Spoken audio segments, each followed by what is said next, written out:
Sa mga bulwagan ng pandaigdigang hustisya, isang drama sa korte ang nagaganap, isa na maaring magtakda ng kapalaran ng isang dating Pangulo ng Pilipinas. Si Attorney Nicholas Kaufman, isang bihasang abogado sa pandaigdigang depensa para ipagtanggol si Rodrigo Duterte sa International Criminal Court. Pero ano ang stratehiya? Ano ang kanilang plano? At gagana kaya ito? This is presented to you by Education 4708. Just proceed to view the full content.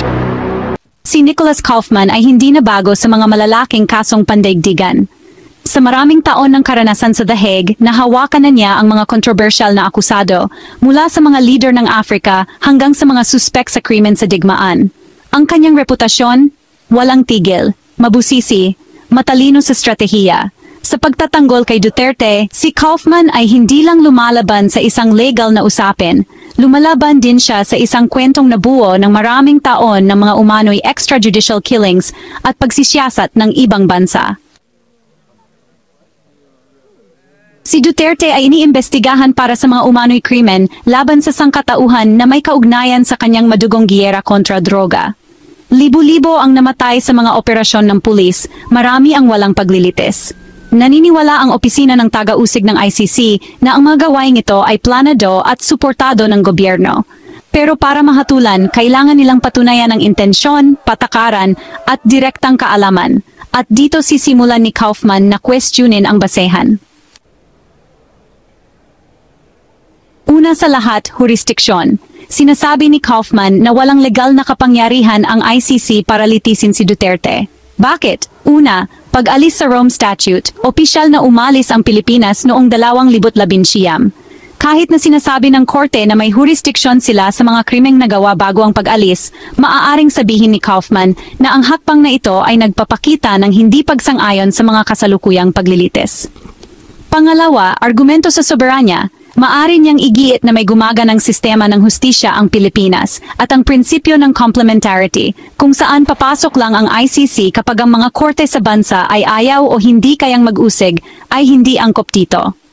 Pangatlo, pagkakasunod-sunod ng mga pangyayari, malamang nahihimayin ni Kaufman ang tiyak na timeline ng mga umano'y krimen para hindi may sama ang mga ginawa matapos na technical na mawala ang jurisdiksyon. Ito'y isang matapang na hakbang na kumukwestiyon sa mismong basehan ng korte para umaksyon. Isa pang mahalagang punto ang pagtutol sa kriminal na responsibilidad ni Duterte. Maaring sabihin ni Kaufman na hindi kailanman nagbigay si Duterte ng direktang utos para sa mga labag sa batas na pagpatay. Ang mga pulis at lokal na opisyal ay kumilos labas sa opisyal na patakaran. Ang mga tala sa loob ng gobyerno ay hindi sumusuporta sa isang planado at pinahintulutan ng estado na plano. Dito, ang stratehiya ay naglayong palabuin ang linya ng utos para magkaroon ng sapat na distansya sa pagitan ni Duterte at ng mga pagkamatay para maputol ang koneksyon sa kriminal na pananagutan. Alam ni Kaufman na sa isang korte tulad ng ICC, ang kredibilidad ay napakahalaga. Asahan ang isang malakas na pag-atake sa mga pangunahing testigo ng prosekusyon, kwe-questionin ang motibo, may kaugnayan ba sila sa politika? Pinilit pa sila? Ipapakita ang mga hindi pagkakatugma o salungatan sa kanilang mga pahayag. Hihingi ng masusing cross-examination at pagpapatunay ng mga pisikal na ebidensya. Maari rin niyang questionin kung paano nakuha at inalagaan ang mga digital na ebidensya tulad ng video at dokumento, lalo na kung galing sa media o NGO.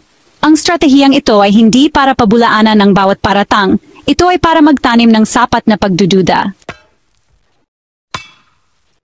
Malamang nagagamitin ni Kaufman ang mga kaganapan sa batas dito sa Pilipinas para suportahan ang depensa ni Duterte ang mga sariling desisyon ng Korte Suprema ng Pilipinas tungkol sa jurisdiksyon. Mga pahayag ng dating Justice Secretary na nagsasabing sumusobra na ang ICC. Anumang pambansang investigasyon, kahit yung mga itinuturing na hindi patapos, bilang patunay na tinutugunan ng bansa ang issue sa loob nito. Ito ay maaring magpatibay sa kanyang argumento ng complementarity, at sabihin na ang ICC ay kumikilos ng masyadong maaga o hindi naman kailangan. Kahit na ang International Criminal Court ay dapat walang kinikilingan, ang politika ay palaging may papel. Maaring gamitin ni Kaufman ang patuloy na kasikatan ni Duterte, ang sitwasyon ng politika sa Pilipinas, at ang pandaigdigang diplomasya para palabasin na ang kaso ay may motibo sa politika. Sa pamagitan ng pagpapakita na ang ICC ay may kinikilingan o sumusobra, nagtatanim siya ng pagdududa hindi lang sa mga hukom, kundi pati na rin sa publiko. Sa mga seryosong paglilitis, ang oras ay kapangyarihan.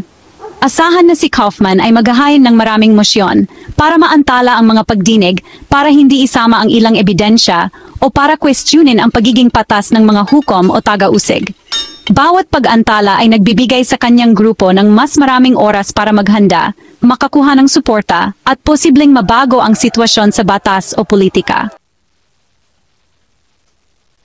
Ang kamakailang writ of habeas corpus petition na inihain para kay Duterte ay maaari ring maging bahagi ng mas malawak na stratehiya.